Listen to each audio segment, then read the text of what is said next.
Hi guys! Welcome back to my channel. This is my 10th vlog. Ngayon po gagawa tayo ng super soft cheesy ensaymada at chocolate ensaymada. Bali dalawang flavor po. Ngayon po, ito po yung mga ingredients. 3 cups of all-purpose flour, 2 pieces of eggs, 1 cup of evaporated milk, 1/4 cup sugar. Ito po yung pang filling natin para sa chocolate natin. Half cup of melted butter, half teaspoon of salt, 1 cup of sugar, half cup of butter. Para naman po ito sa icing nung ensaymada natin. Tapos, meron din po tayong cheddar cheese. I-grate po natin siya later.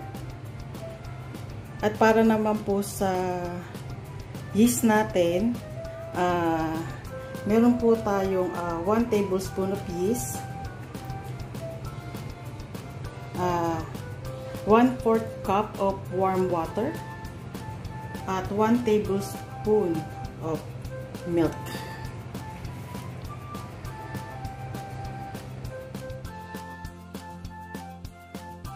Let's start na po. Ngayon unahin natin yung yeast, yung pampaalsa po ng ensaymada natin. So, ilalagay po natin yung warm water natin. I-mix lang po natin sa milk. Then, yung instant dry yeast natin. Then, oo nga pala guys, lalagyan din po natin siya kahit 1 tablespoon ng sugar.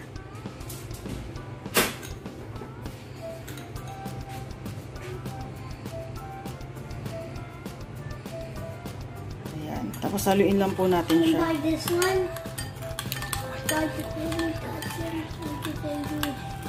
Ayan. Haluin lang po natin.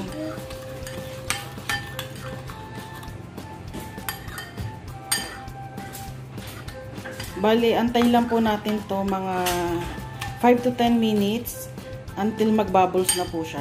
Pag nagbubbles na po siya, it means pwede na po siya nating ihalo dun sa mixture natin mamaya. So, after natin siyang halu-haluin, isa-set aside po muna natin to.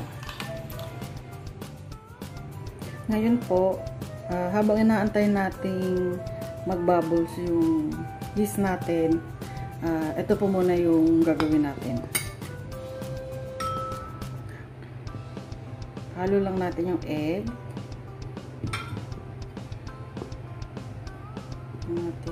Halo-haluin lang.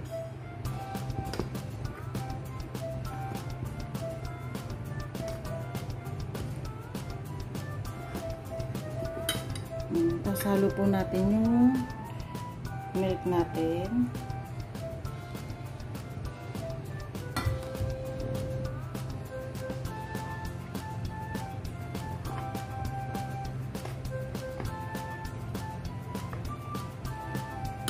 Tapos next po yung salt, yung sugar, saka yung melted butter. Haluin na po natin.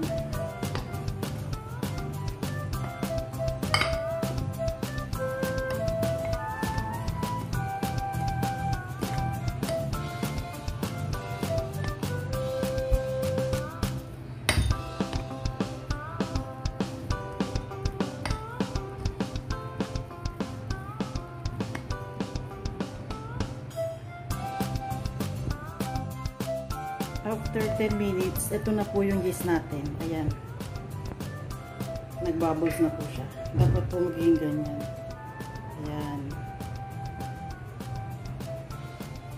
Tapos ngayon, i-mix na po natin siya dito.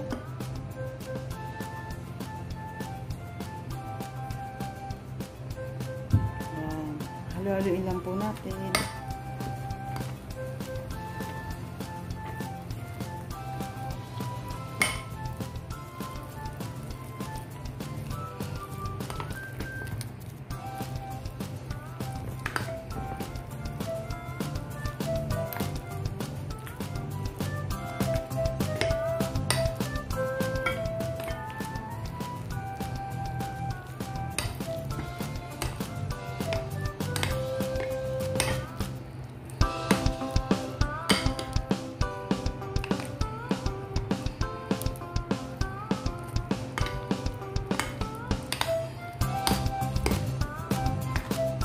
Halu-haluin lang po natin siya hanggang malagyan na po ng buong mixture ng yeast.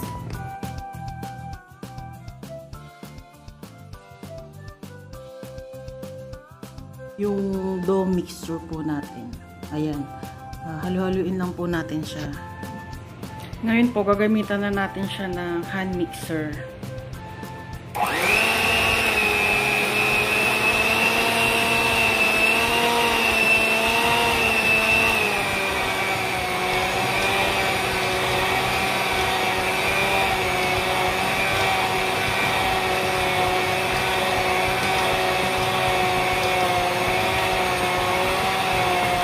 Bali in low, ano lang po, low speed.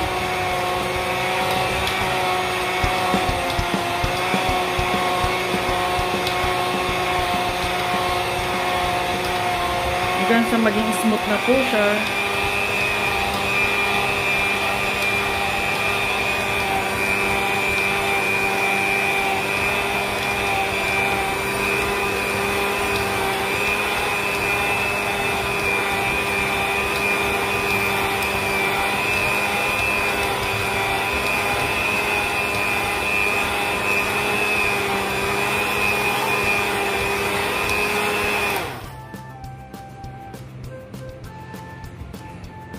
Yan, check natin kung okay na po.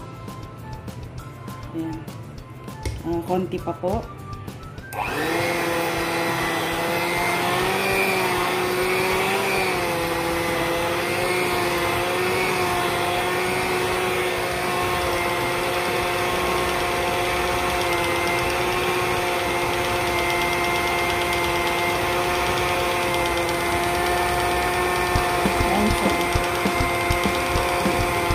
Nakakatawa siya tignan.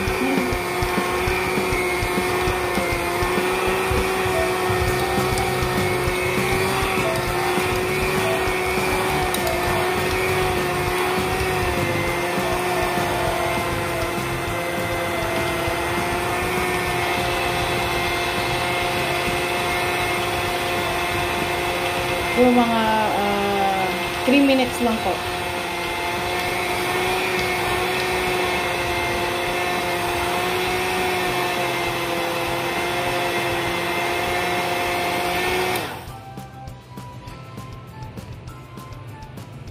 Ayan po, ayan. Pwede na po ito. Ayan na po siya. Pag medyo sticky pa po siya, maglagay na lang tayo ng konting harina. Mga 1 tablespoon po. Ayan. Tapos, pwede na natin siyang imasa hanggang mawala yung pagkaka-sticky po niya. Ayan. Pero kailangan mahugas po muna kayo ng kamay bago nyo gawin ito. Ayan. Tapos pag sticky pa rin siya, lagay lang kayo ng paunti-unting harina.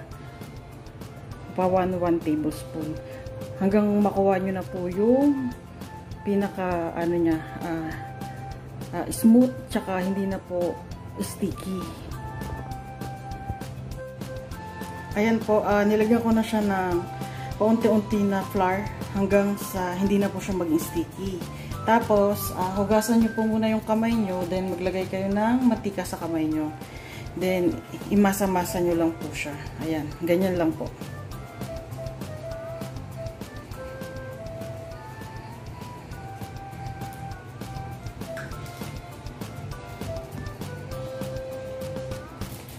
Lagay tayo ng konting oil. Ayan. Diyan, umasa-masa nyo lang po siya.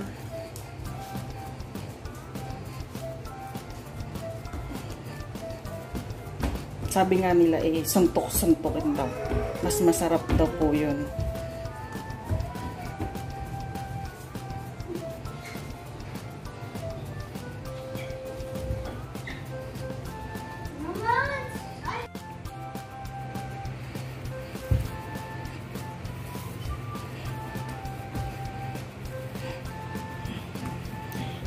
Imasa nyo lang po siya hanggang maging smooth. Yan. Pag hindi na po siya dumidikit at smooth na po siya, ayan, bali lilipat lang po natin ang lalagyan. Ngayon po, na-achieve na natin yung smooth texture niya. So, pwede na po natin siyang ilipat ng lalagyan. So, itong lalagyan na to, nilagyan ko na po siya ng oil all over. Tapos, dito lang po natin lilipat to dough natin. Yan po. Yan. Ganyan nyo lang.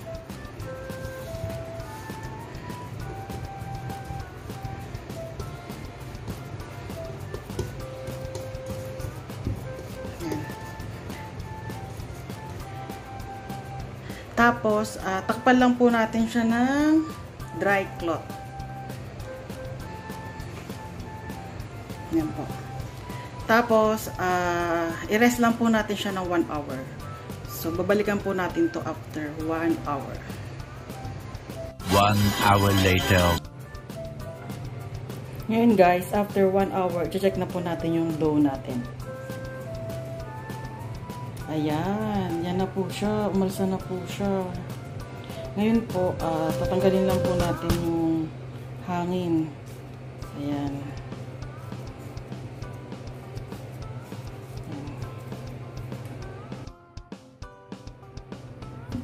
Tanggalin lang po natin yung hangin.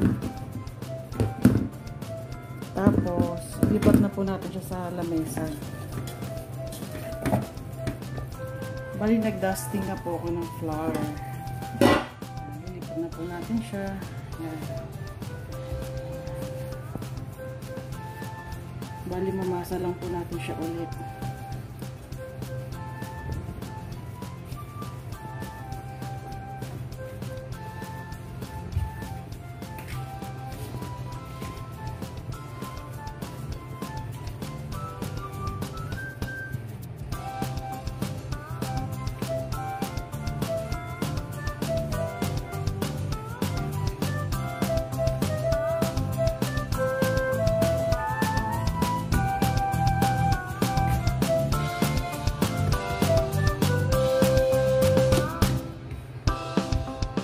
Form lang po natin siya ng circle.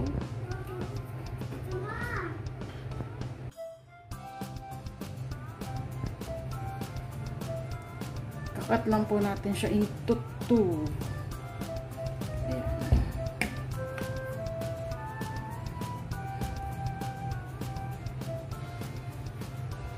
Ayan. Ayan po natin.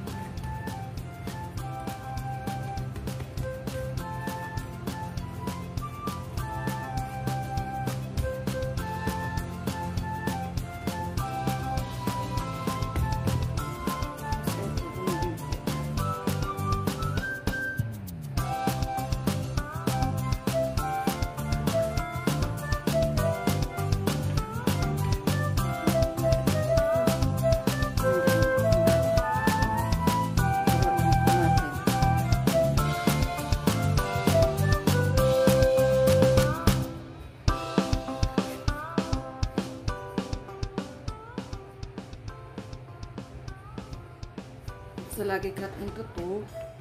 Tapos, i-roll lang po natin. Ayan. Tapos, cut natin into 2 again. Ayan. Ayan po natin dyan. Tapos, i-roll lang po natin ulit to.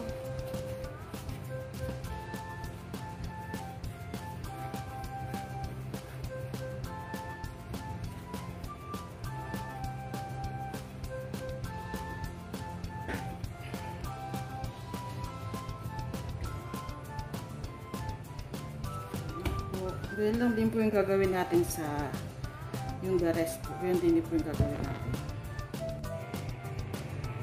Bali, ayan po, napagputol-putol na po natin siya. So, ganito po gagawin natin. I-roll lang po natin siya ng rolling pin. Ayan, ganyan. Bali, yung rolling pin po, nilagyan ko ng oil para hindi po siya dumikit. Ganyan lang po natin.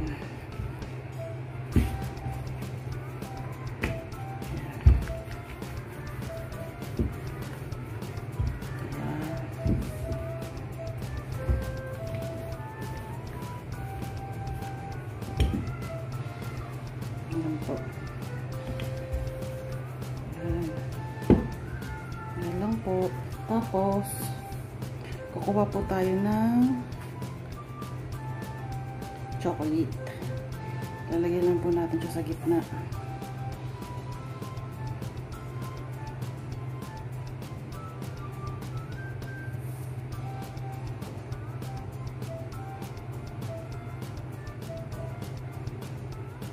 Ayan po.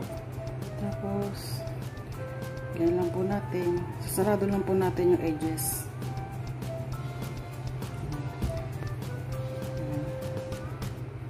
Tapos, i-roll po natin siya ulit. Ayan. Ganyan lang po. Roll lang po natin siya. Ayan.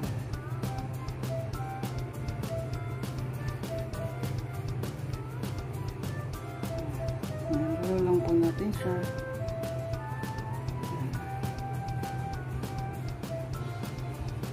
Tapos, i-coil. Pag mahaba na po siya, ayan. Kailangan pabain po natin siya para ma-coil po natin siya. Ayan po.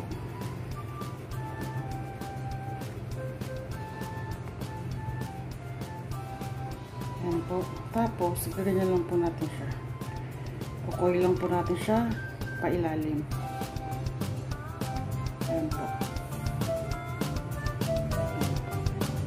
Tapos, yung the rest po, ganun din po yung gagawin natin dito sa the rest.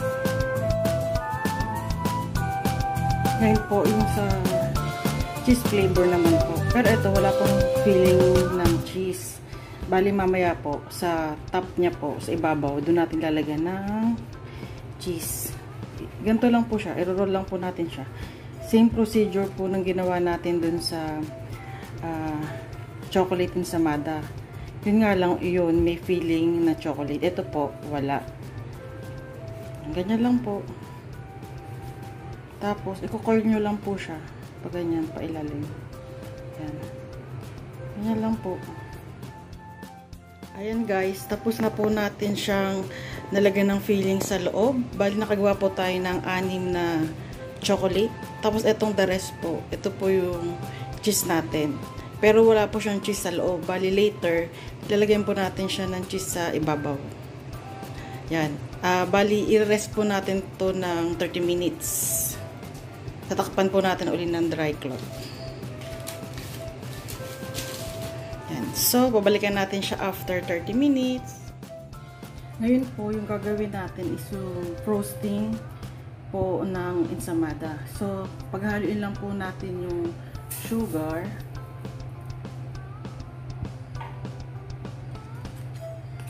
Tsaka yung ano po natin, butter.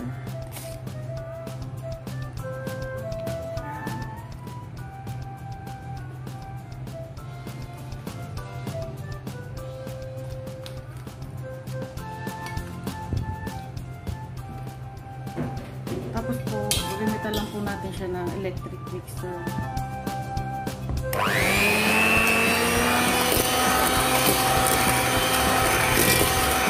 Ganyan lang po.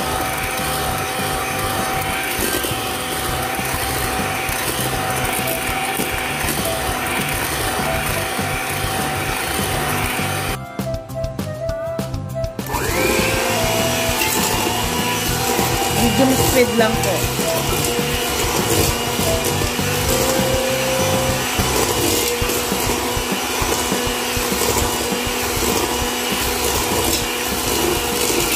Kailangan po well mix po yung sugar tsaka yung butter.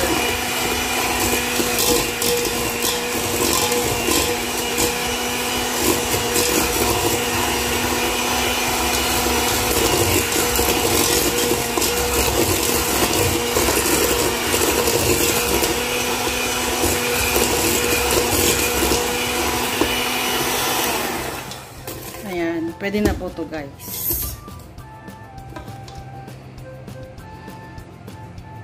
30 minutes later. Check na po natin guys after 30 minutes. Ayan. Umalsa na po siya guys. Tapos ngayon, lalagyan lang po natin siya ng egg wash before natin siyang i-bake. Pabrush lang po natin siya sa ibabaw.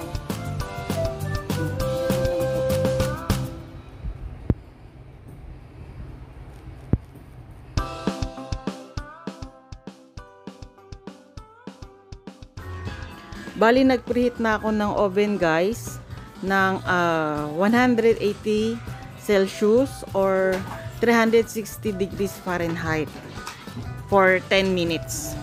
Ngayon lang po natin.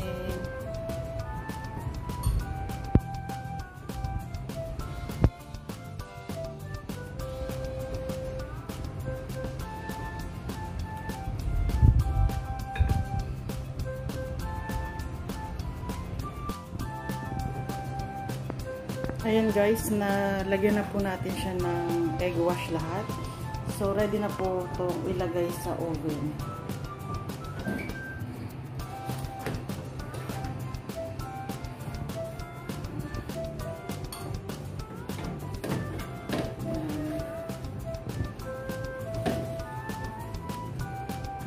Ayan na po siya.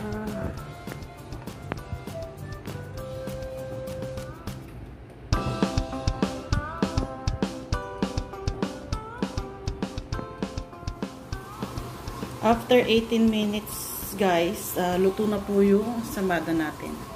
Remove na po natin sa oven.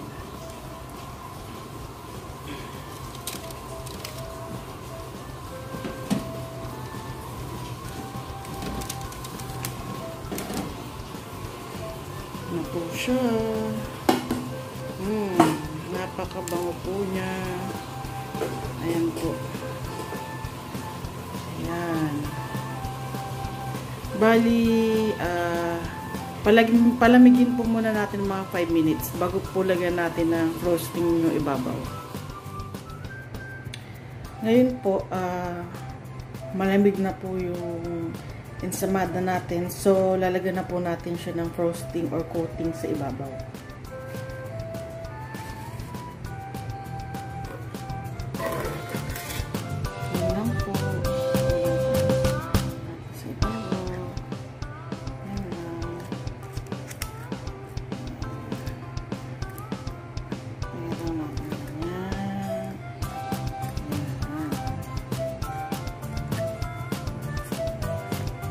Yan lang po. Ibabaw.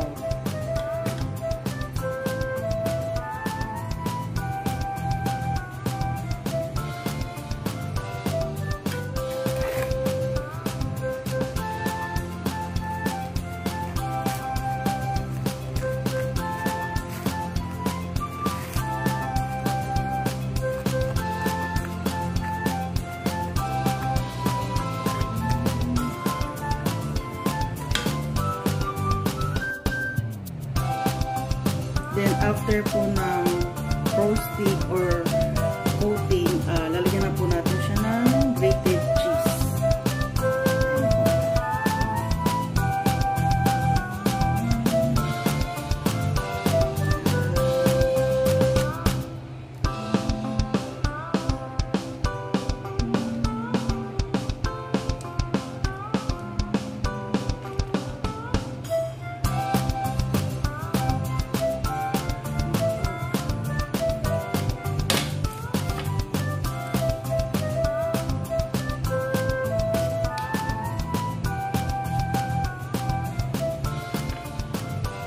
Masarap po mas maraming cheese.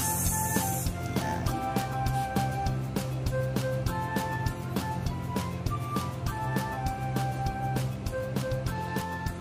Tapos po, di ba po gumawa tayo ng isang chocolate ensamada. Ito po yun. So, lalagyan lang po natin siya ng chocolate sa ibabaw. Yan lang po. Yan. Ganyan lang.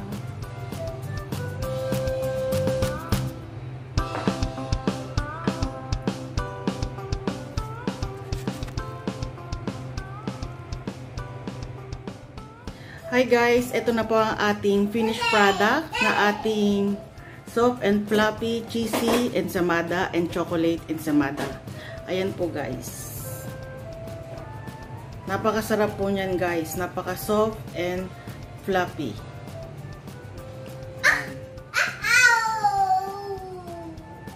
Paano guys, sa susunod na vlog ko po uli At maraming salamat po sa inyo. So, sa mga hindi pa po nagsusubscribe dyan, please do subscribe, watch, like, and share. Thank you so much. Bye!